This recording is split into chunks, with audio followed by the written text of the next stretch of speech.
Ground ball. McClain, second. 12 in a row.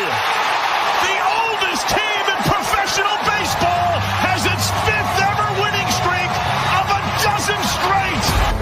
Our job every day is to try to kick somebody's ass. I mean, that's why we're here. You don't choose this life. It chooses you.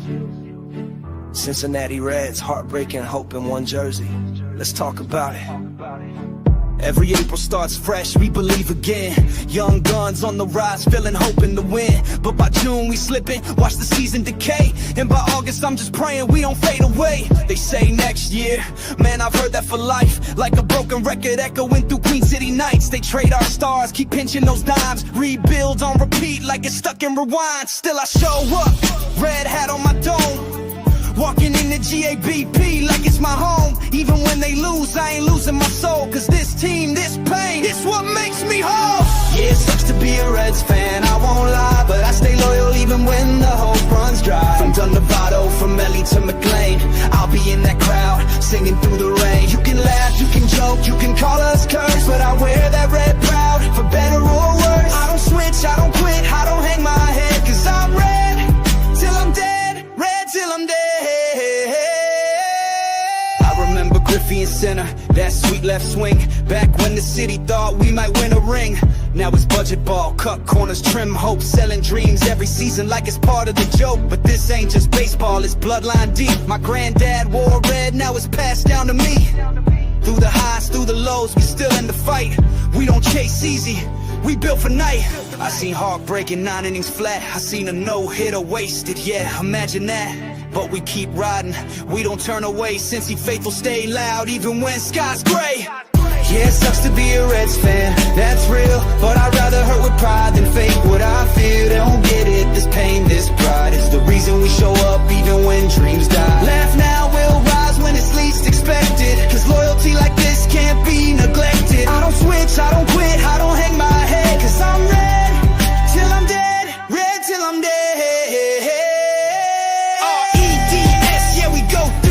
But we love this team through the wins, through the mess. From the bleachers to the streets, it's a city that reps. Ain't no love like this, no regrets, no steps. You ever love something that keeps letting you down? Still standing tall while the world calls you a clown. That's Reds life, it's scars and pride. It's the fire in our chest that never dies. So keep the fake fans, we don't need your cheers. We've been riding in the dark for 100 years. And when the day comes that we rise again, we'll remember who stayed, not just who pretend. Yeah, it sucks to be a Reds fan, but I ain't ashamed. This love runs deeper than just wins in a game. No matter the record, the losses, the spread, I'm red till I'm dead. Yeah, red till I'm dead. Hit deep center field. Hank Hill going back at the warning track. Oh, he got one. It's gone. Joey Votto is delivered. Welcome in, Reds fans. Season's not over yet, everyone. Season's not over. As much as we think it might be, we still got a great chance here with the Mets. Welcome to the Chatterbox Reds pregame show. Today is September 5th. And like I said, we play the Mets. And my name is Mike Hart. And we're here with the pregame show with my man, Ricky Logan. How are you doing today, Ricky? Doing well. Happy Friday. Season's not dead. Let's go get it. Yeah, it's really, we're still here. We're still going to be bringing you content. We're still willing to put our hopes in this team that's hurt us back over and over and over again. So we're thankful that everyone who's here is here. We're thankful for that. Please drop a like and subscribe if you can. It helps get this out to more Reds fans that want to commiserate with what we're having to go through right now. But yeah. Let's get right into the news. As you can see, initially, we have some good news. Tyler Stephenson's back in the lineup. Once again, was on the IL for, I think it was either a fracture or a bruise on his thumb, his catching thumb that hampered him. He went to Louisville and hit very well. I know he at least hit a home run, but in his... Yeah, he hit a home run in his first plate appearance back. That's great. So, looks like he can potentially help this team offensively, especially against left-handed pitching, which we've struggled against throughout this year. But yeah, it's good to have somebody like that back. I'm glad that he was brought up. Obviously, the corresponding move was Will Banfield, who was sent back down, which was expected. But it's good to see him in the lineup. It's good to see him as the catcher. That means they kind of trust him enough to be able to go out there and at least tolerate the pain, but be a catcher. So, Ricky, what are your thoughts on Tyler Stephenson coming back? Yeah, I'm glad he's back. He adds another potential power bat to the lineup. Good catching, and kind of gives more flexibility in the lineup, and gives Trevino a much needed break. And we also don't have to worry about a Will Banfield bunt. Yeah, there's that aspect too. Having two catchers that you feel relatively confident can at least handle the bat a little bit. We've seen obviously ups and downs from both of them, but we've seen Trevino have 3-hit games, and to be honest, I think they're at their best when they're splitting time, right? When they're not worn down by having to catch multiple games and things like that, like we've seen Trevino have to do. So if they're able to, get times together, I like the production that we should be able to get out of our catching position if that's the case. If we can have a split, maybe a 60-40 split with Stephenson and Trevino. But yeah, it's I'm glad that he's back. But there's another notable absence from this lineup, and it's not Jose Trevino, and it's Sal Stewart. So the rookie that was raking in Louisville, that as they brought him up, they said, we bringing him up to play every day, has now sat 2 games in a row. He basically got 2 games to play, and I don't know if it was Tito was like, 2 for 8, not good enough. Sorry, we're going back to Steer or what? But it's pretty disappointing not to see somebody, especially in a team that has struggled offensively, to not go after it offensively and seem like it's, kind of Tito falling back onto what he feels comfortable with. And that's Spencer Steer at first base, whether he's injured or not, or Miguel Andujar back at DH, whether he's injured or not. I'm not saying that these guys can't help us against left-handed pitching, but what I am saying is that, we need all the help we can get offensively, especially against this Mets team that rakes, right? And to then go back on what you said you were going to do, call him up and then sit him on the bench, doesn't feel like it's helping anybody, right? So I guess, what are your thoughts on Sal Stewart not being a part of this lineup? Yeah, it's kind of shocking. Just looking at Sal Stewart's numbers versus lefties this year in the minors compared to Spencer Steer, who we would expect to be they would be in the swap with Ke'Bryan Hayes playing third. In 123 plate appearances versus lefties this year in the minors, Sal Stewart's slashing 311, 415, 553. That's a 968 OPS with 15 extra base hits. Spencer Steer in 119 plate appearances versus left-handed pitching, 216, 269, 278 up to 647 OPS with 10 extra base hits. I guess I understand it if you're going to say just defensively, you're worried about him defensively just because Steer has had a pretty good year defensively at first base. But, I mean, he's your top prospect. It reminds me a lot of Jose Barrero when they brought him up, and he was, blocked at shortstop by Kyle Farmer. And I'm not comparing the two players talent-wise or skill-wise or anything, but, Jose Barrero was your number 1 prospect, had pretty good numbers in AAA before he got called up, and he just sat. And I don't want to see that happen with Sal Stewart just because he's so talented and he's got a really good eye for the plate and he's got a lot of power, which this lineup desperately needs. So I'm puzzled by it. Yeah, I don't think you're saying that Sal Stewart's going to become Barrero, but the situation is eerily similar. And it's just unfortunate because this is what I think the mindset for Tito is in this game. Andrew Abbott, obviously, has pitched well, but often pitches to contact. So you're going to have a lot of potential plays within the infield. And so with that being the case, right, you're going to have a bunch of plays where Sal Stewart may need to make a play or may need to be involved in the play. A lot less than, say, somebody like Hunter Green when he's pitching, right, who's going to strike out half the batters that he sees. So I understand that aspect of it. I don't agree with it. What I don't agree with sacrificing your offensive output for defensive clarity or defensive upgrades, right? I understand Spencer Steer is a better first baseman than Sal Stewart, but Sal Stewart gives you an offensive upside that maybe only 2 or 3 other people in this lineup give you. And that's what we're going to need. If we're going to sweep the Mets, which we need to do, being 5 games back with 22 games left, we have to sweep the Mets if we're going to stay in this race. It's like, you need offensive output. You need to take some swings. What's the worst that could happen? The worst that could happen is you go for it and you don't get it. But that's going to leave us at the same outcome as if you turtle up and go safe and go back to what you think is what you think is going to be, what you enjoy or what you prefer. It's just like, we're at the point now where we've run out of time to start playing it safe. We need to start taking some risks. We need to start doing some things that may have downside, but are going to give us the biggest upside to win these games. And no Sal Stewart in there really just, to me, shows that Tito's not willing to do that. And that's frustrating. I've tried my best to not be super on the, hey, I can't stand this guy. I totally understand that there's an aspect of baseball that we don't even see, the way he handles players and things like that. I understand that Tito has been praised by many, many, many of his former players for how well he does that. But when it comes to, hey, we need to put the pedal down and we need to win, it doesn't seem like he's given us the best shot. I think our best shot to have the ceiling to go out and get a win here against a team that we desperately need to beat. And we don't do that offensively. And that's what's frustrating to me.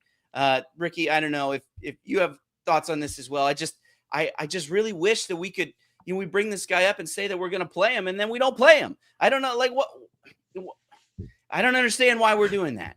Yeah, it's like, would you rather fail while going for it or fail while not trying? It's like, I'd rather fail while going for it, because at least you're saying, like, hey, we put our best players out on the field, they gave 100%, and we just came up short. Instead of going, well, these guys have gotten us this far, let's just stick with these guys. And I just don't like that approach. Yeah, I'm seeing. Yeah, Sal batting 222. He's started 2 games. Right. It's just like, and he pinch hit one time. For us to give up on a guy that hit 10 home runs and 64 at bats in AAA. Obviously, AAA pitching not as good as the big leagues, but let's at least try. You don't know what he has. Let's try.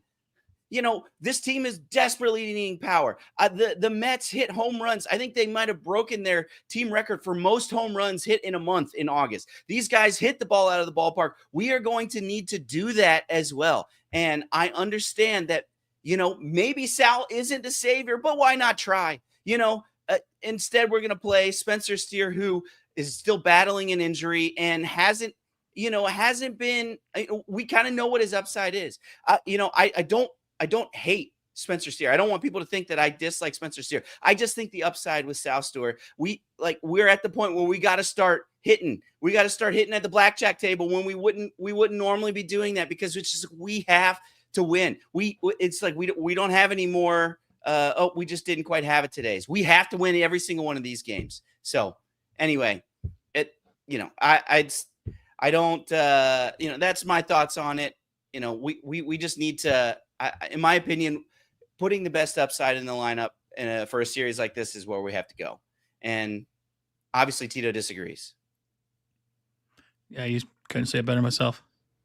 All right. Well, we can continue to go off about this. There's lots of things where we could go in there. I don't mean to dump on Spencer Steer. I still like Spencer Steer. I think he's probably the most obvious place that you could put him. There's also, second base. I know Matt McClain has been hitting well, obviously. The problem is the places where you would want to mix or match him.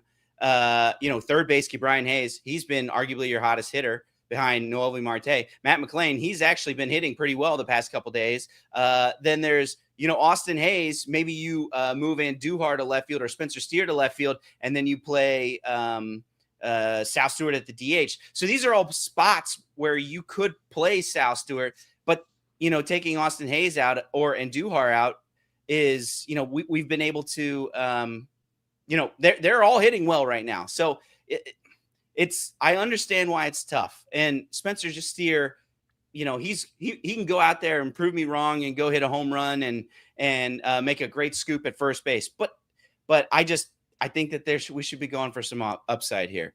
So it's like I understand that, the thinking behind why they're keeping people in, but it's just like, if we bring this guy up to be the spark plug, to be offense that we're gonna need, I think we should play him. That's my thought. So let's talk through this lineup that's going to be facing the Mets here. It looks pretty similar to things that we've seen against left-handed pitching. Ricky, do you want to walk through this? Yeah, we got the normal TJ Friedl, center field, leading off. He's batting .310 over his last 7 games with 7 walks and a home run. He had that really good clutch hit versus the Blue Jays in the second game of the series. Noemi Marte, 281, 2 home runs, 906 OPS over his last 7. Ellie De La Cruz at shortstop, batting third. I don't know if you want to go into him, but this 42 strikeouts, 6 walks, 217 average, 570 OPS in his last 30 games. He just had 5 extra base hits in August, and he's hitting 154 in September. So I give him a day off or something. I just feel like he just needs to reset. Miguel Andujar, DHing. He's hitting .369 with a 103.1 OPS with 3 home runs and 6 doubles in August, and that was 65 at bats. Austin Hayes, he was 3 for 14 in the Blue Jay series. Spencer Steer, 304, 907 OPS over his last 7 games. He does have a home run versus the Mets starting pitcher. And Tyler Stephenson, first game back. It's good to see. And Ke'Bryan Hayes hit .256 in his first month as a Red with 8 extra base hits and 9 walks. And Matt McLean is .391, batting .391 over his last 7 games, 2 home runs with a 1.136 OPS in September, and he has a 7-game hitting streak. So that's good to see. Just seeing him getting going. Hopefully he can get hot, and then maybe we can get some runs going and just get. We need something. We just need a spark in this offense just to do something, because I think I saw a stat in the Blue Jays series. We had not 2 back-to-back games with 9 runs and a loss, and that was like the 3rd time it's happened in franchise history. Like that's brutal. Yeah. And we talk about this offense because I think more often than not this year, the offense is what's failed the Reds, right?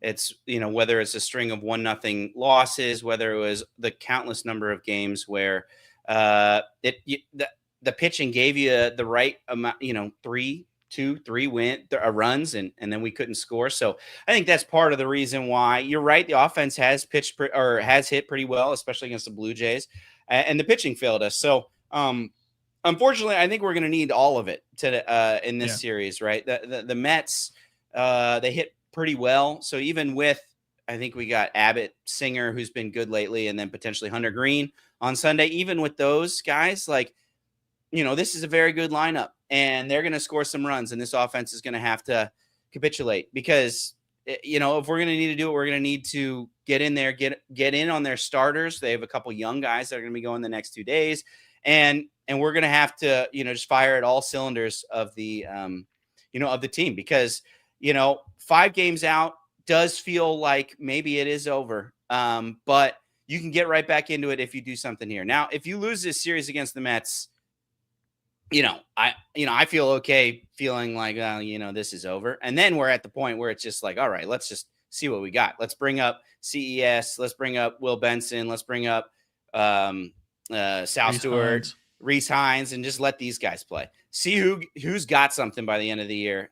So I still hold out hope that we can sweep and then carry some wins into San Diego as we go out there. But we're running out of time here.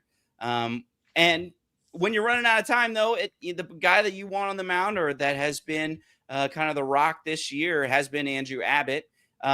8-5 with his 2.65 ERA. Obviously didn't have the greatest of starts last time out against St. Louis, but even in his not great start, he went 5 innings, 3 hits, 2 runs, 4 walks, but 7 strikeouts. So even in his not great games, he's still 2 runs over 5 innings. Obviously you'd like him to go further for this bullpen, but that's keeping us in it. that's allowing it to be competitive. So anything on Andrew Abbott that you'd like to add there, Ricky? Yeah, it's kind of crazy how bad the offense has kind of been with him pitching lately. His last 7 starts, he's 0-4 with a 3.89 ERA. That's 37 strikeouts, 14 walks. Like he's been, like you said, he's been the rock for this pitching staff with Hunter Green being out for a lot of the season, and Lodolo kind of being hit and miss every once in a while, and Singer having his rough starts every few games, and Nick Martinez fluctuating between the bullpen and starting. It's been a real surprise with him. It stinks just having the lack of run support that he's had. I think there was I haven't checked it lately, but the last time I looked at it, I think he had like 4 starts this year of a game with more than 2 runs. So I mean, like he's been elite and deservingly an all-star. So I mean, like you couldn't ask for anything better out of what was your number 5 starter, if that, going into the year. Yeah. And you got to wonder too, Andrew Abbott over the past years have, really started to fall off near the end of the year. I hope that we can tonight can be, can put that to bed. We can have a dominant outing out of Andrew Abbott. But there's always that concern too, right? This guy that has shown flashes of greatness and then has really fallen off near the end of the year due to things like fatigue I think we just, at this point, I still trust that he's going to go out there and give the Reds a chance to win. And that is what that's what we got to hope for here, because, this is a tough lineup, obviously a little bit worse against lefties because some of their big guys are left-handed, but still, like these guys are, the Mets are not, I know that they have struggled a little bit. Basically the Reds are only within shouting distance because the Mets have kind of let that happen over the past month. They really, I think they lost 9 in a row at one point. But this is ultimately a lineup that, is pretty formidable that he's going to have to face. Leading off, you got Francisco Lindor, Juan Soto batting second, right field. The, what is it? $600 million man. Pete Alonso, first base, batting third. Mark Vientos at third base. Brandon Nimmo in left field, batting fifth. Starling Marte DHing, Jeff McNeil in center field, Francisco Alvarez at batting 8th and catching, and then Luis Angel Acuna playing second base and batting 9th. So any numbers of these guys against Abbott that you'd want to point out here, Ricky? Yeah, Brandon Nimmo's 1 for 8. Francisco Lindor's 3 for 7 with a double and a home run. Alonso's 0 for 4 with a walk. Mark Vientos 2 for 5. Starling Marte's 1 for 2 with the walk. But I wanted to point out where to go. I wanted to point out Brandon Nimmo.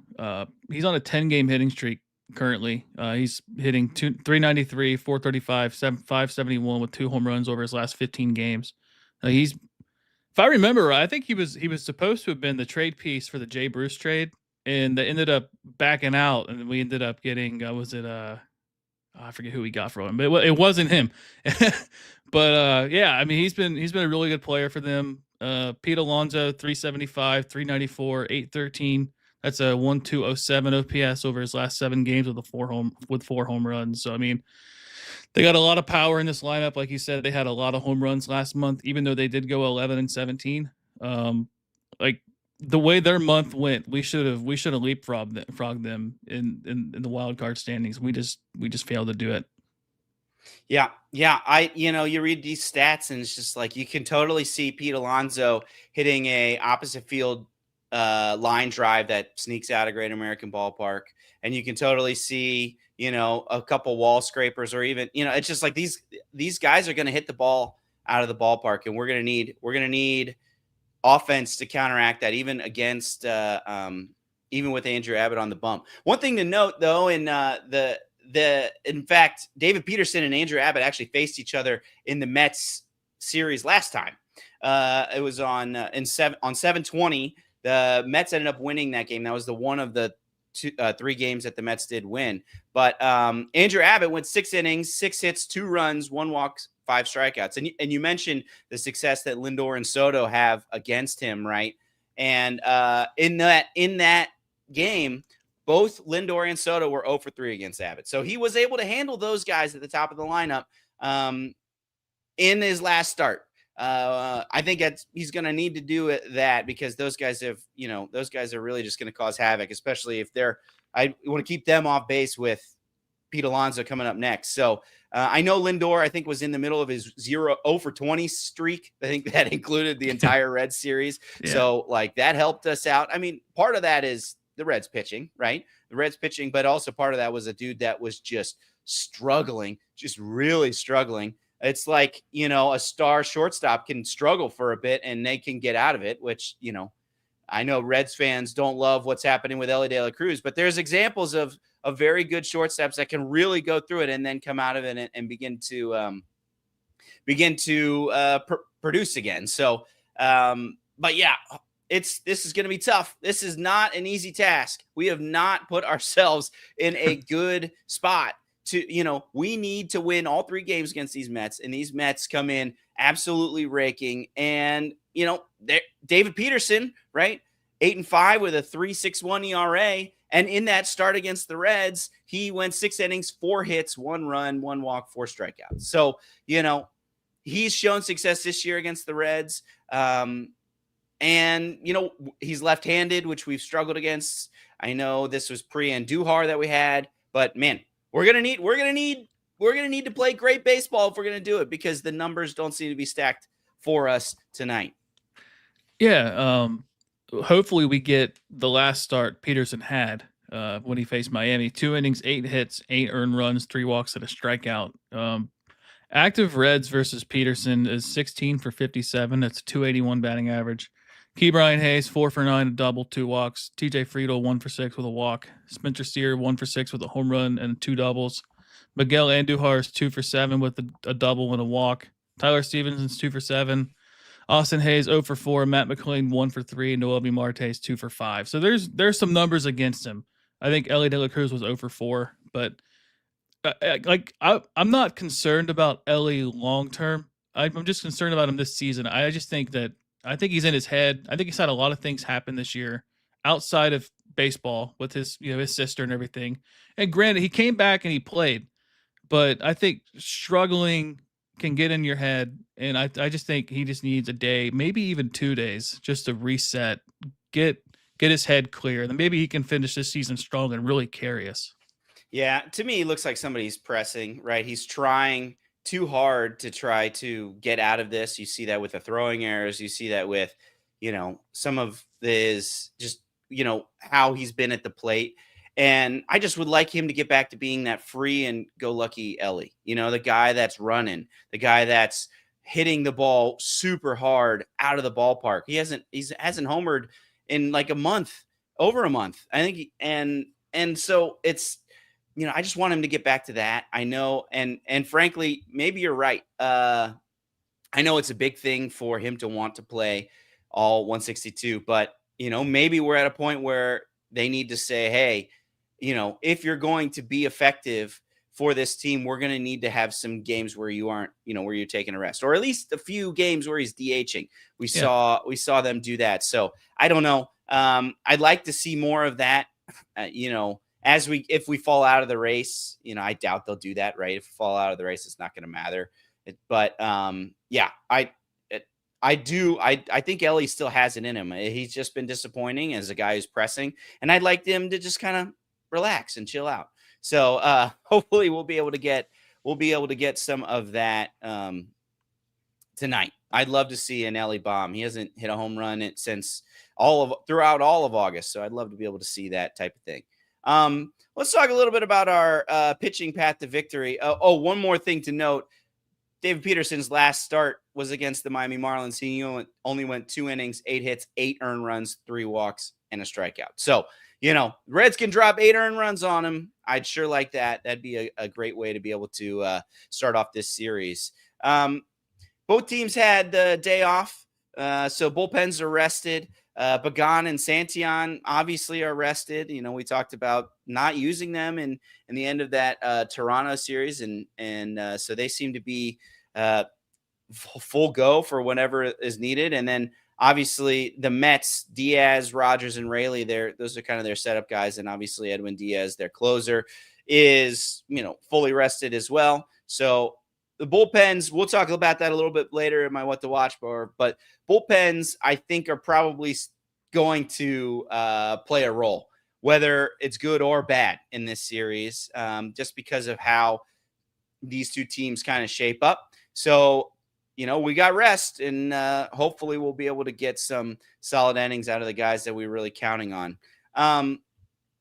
The rest of the series, obviously, there's Brady Singer's going tomorrow against rookie Jonah Tong, making his second career start. He only gave up 1 run against the Marlins in his first start. So hopefully we'll be able to greet him with his welcome to the big leagues moment. Getting hit, that's at 6:40 tomorrow night. And then right now the Sunday slate is TBD versus TBD, but that'd be Hunter Green's spot. So I'd expect Hunter Green in that spot. And then I think it's been reported that the Mets are actually going to call up Brandon Sproat, their number 5 prospect, to start in that. I would imagine the TBDs are because both teams are kind of waiting to see how these games play out, right? If the Reds lose the first 2, then maybe they push Green back, or maybe they activate Chase Burns for that spot, or something, something like that. That may being, if they lose the first 2 games or 7 out, it's like the season. We're not getting there at this point. But the Mets maybe too, right? If they win the first 2 series, then maybe you go with Sproat and you say, okay, Rook, here you go, get ready for it. But if they lose the first 2 and are like, hey, we can't get swept here, maybe they move up a starter from their rotation to pitch in there. So I would imagine there's going to be some back and forth depending on how the series goes for that. Any thoughts on the rest of the series and the pitches that we're going to expect? Yeah, I was kind of thinking there's maybe the possibility they pitch Lodolo on Sunday, since he was scratched his start versus the Blue Jays, and maybe give Hunter Green that extra day to go into the San Diego series. But I don't know. You really want to win the night to really kind of set the tone, and then whatever you do Saturday, just hope you can get out of there Sunday with the series win. At minimum, you want to get the series win, but. Yeah, I mean, I wouldn't be completely shocked if maybe Lodolo starts, but it looks like I would probably bet money Hunter Green gets the start, and they're just kind of waiting to see, like you said. Yeah, it was announced. I think Charlie Goldsmith announced that Lodolo would slot just back into his normal rotation. So after Hunter Green, so he would potentially be whatever the I'm not sure which day that ends up being, but wouldn't be pitching against the Mets. But I guess you're right. They could slot him in there, lefty versus the Mets if need be on Sunday, if they're, really going for it, which they have to do. You're right. You say at minimum win the series. I think they have to sweep. Like if you win the series, you're still 4 games back. You obviously have the tiebreaker, but it's just like 4 games over 3 weeks is, that's tough. So I don't know. I am under the impression that they got to sweep, which is tough. Like, it's super hard to do. It's the situation that we find ourselves in. We get to watch tonight like it's game 7. And if they win tonight, then we get to watch tomorrow like it's game 7. And so on and so forth against the teams that we're chasing in the standings. Same thing with the Padres. If we go and sweep the Mets, we got to keep it going in San Diego. So it's just like you get the shot tonight to go and watch a game 7, and hopefully we get managerial decisions like it's a game 7. But this is our shot. Here we go. It feels like it's this game or bust. So do we want to go through the rundown of where we stand in the standings before we get to our what to watch for, Ricky? Yeah, I can run through it just because there are some matchups that kind of, are kind of important for us in the wild card standings. I can kind of go through those. The Padres play the Rockies. As of when I wrote this, they haven't named a starter. They play at 9 p.m. tonight. Arizona, they play the Red Sox. Eduardo Rodriguez versus Peyton Toll. And then the Cardinals, they play the Giants. So that's a key matchup for us. And honestly, the Cardinals are only a half game behind us in the wild card standings too, as well as Arizona. So there's the Reds, the Giants, the Diamondbacks, and the Cardinals all within a game and a half of the final position if we were to beat the Mets. But it's a pivotal series, man. Like we got the Brewers, they play the Pirates, Cubs. They were winning over the Nationals last time I checked. And then, like I said, the Cardinals, they play the Giants. It's Carson Seymour versus Michael McGreevy. So it's a pivotal matchup. Yeah. At this point, though, we just got to win. Like, it's laid out in front of us. We just have to win tonight, and then we got to get back up and win tomorrow, and we got to get back up and win the next day. That's how we got, as much a scoreboard watching as we can, is that the team that we're chasing is right in front of us, and we got to win. So let's hope that we do that. I've seen some predictions in the chat. Please, this is the time where you guys get to send those in. So please do. Hopefully you have the Reds winning. I see that there's a few not so happy predictions that we have here. But please send those in. And while we wait for your predictions on what we think the score is going to be tonight, we can talk a little bit about our what to watch for. Ricky, do you have a what to watch for tonight's game? I do. One of them's not very good. The Reds have lost 9 straight games versus National League opponents. Hopefully we can get off the schneid there and really take care of business in this series. And then Ke'Bryan Hayes has 1 RBI in 4 out of his last 5 games versus the Mets. So hopefully he can get more than 1 and drive in some runs for us, and we can take care of business. But yeah, Ke'Bryan Hayes, I want to talk about him for a second. He's just been a really pleasant surprise. It's weird just because with the trade, you're like, man, defensively, he really blocks Sal Stewart, but he's actually been pretty well offensively as well. And you still wish and want Sal Stewart in the lineup, but I mean, you can't ask for much more of what you got out of Ke'Bryan Hayes, but especially defensively. He's obviously the best third baseman defensively in baseball. And if he could get his offensive numbers up to like league average or better, which he's been since he's been a Red, I mean, you got a perennial all-star at third base, and it stinks. You hope to get Sal Stewart some more reps at first, or depending on what happens with Matt McLain, if he falls into another slump, maybe you get him time at second base just to get his feet wet in the lineup at second base. Or like you said earlier, you move Andujar to left field, even though his defensive numbers aren't great. You could put Sal Stewart at DH, but Ke'Bryan Hayes has just been a really pleasant surprise since we've got him. Yeah. It's a tough situation that they are in because of some of the, I would say like Ke'Bryan Hayes, I think has shown some extended success. People like Matt McLain or Austin Hayes or even Spencer Steer have shown us a little bit of success Flashes in a pan, yeah, like recently, and have not. And there's still relatively recent history that shows these guys being pretty not good, pretty poor. So, there is that aspect of it too. My what to watch for is actually about the bullpen. This is a stat that I saw actually on X by a guy named TJ Stats, and it's talking about bullpen meltdowns. And so I looked up what is a bullpen meltdown. So a bullpen meltdown, so the things that it's contrasted with is a shutdown versus a meltdown. And all that is a shutdown would be if a reliever adds 6% or more to your win probability in their outing, and a meltdown would be if they are negative 6% or worse. So you think about ways that you can add or lose win probability, right? It's when you're pitching in games that are it's pitching in games where they, it's close, right? Or because obviously any outs that you get are going to have a pretty good positive effect on win probability, and then any runs you give up have a big negative effect on it, right? So it's like these are guys that have pitched in high leverage situations, and they either get shutdowns where they have a positive output, or they get meltdowns, which are a negative output. And look at the top, look at this leaderboard. Cincinnati is got the second most meltdowns, which I think kind of makes sense to anyone that's been following this bullpen, right?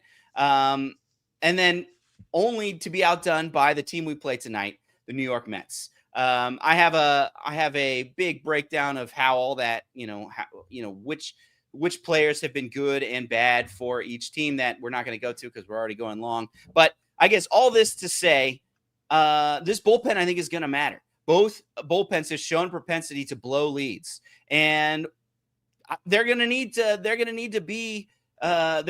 either the bullpen for the Reds are going to need to be shut down, and if they are given the opportunity, and the Reds offense is going to need to take advantage of a Mets bullpen that has a propensity to melt down. So that's what I'm going to be watching for. Hopefully, I think that there's going to be some big things that the bullpen, either good or bad, are going to be a part of this series. But yeah, it's going to be tough. It's going to be a tough series. Like I said, the deck is stacked against the Reds tonight, but they need to win. They need to go out like it's Game 7.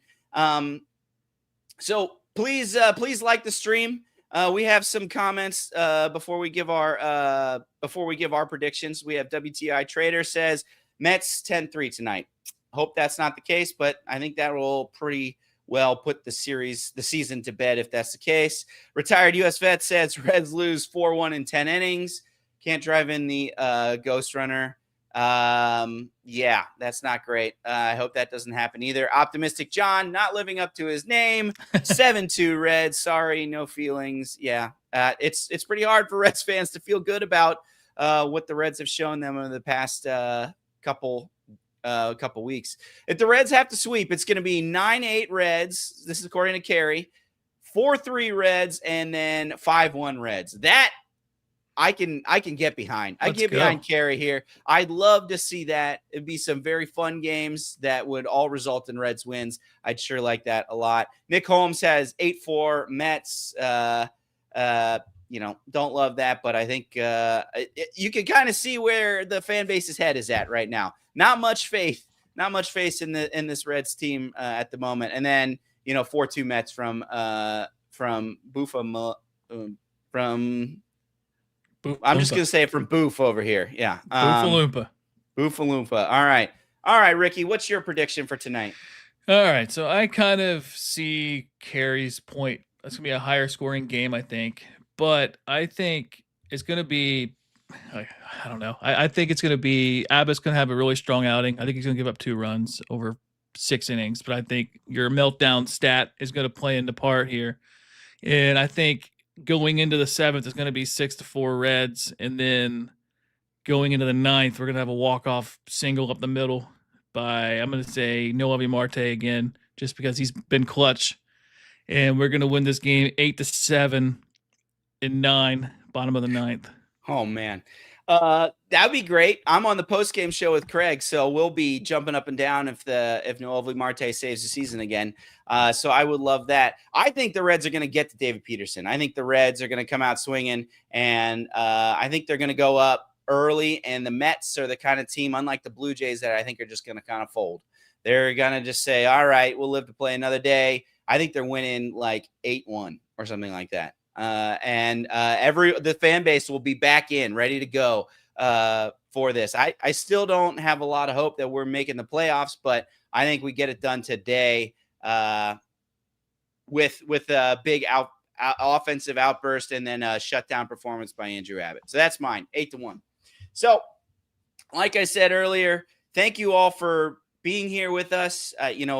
The season looks bleak, yet you guys are on here commenting, liking the stream. Please continue to do that. We'll be on, like I mentioned earlier, for the post-game show. So in the 9th, Craig Sandlin and I will be on commenting on it, win or lose. We're going to be win or lose throughout the rest of the season and post-game. So even if they do fall out of it, we're going to be here to talk to you, to listen to you, to the venting. So let it out in the chat. We're fine with that. We understand that this season has angered some Reds fans, including myself at times. But yeah, please like the stream, and hopefully we can be in here celebrating a Reds win. Thank you guys very much. It means a lot that you guys are in here, that you guys are supporting this channel, and hopefully we'll be seeing you with the Reds win.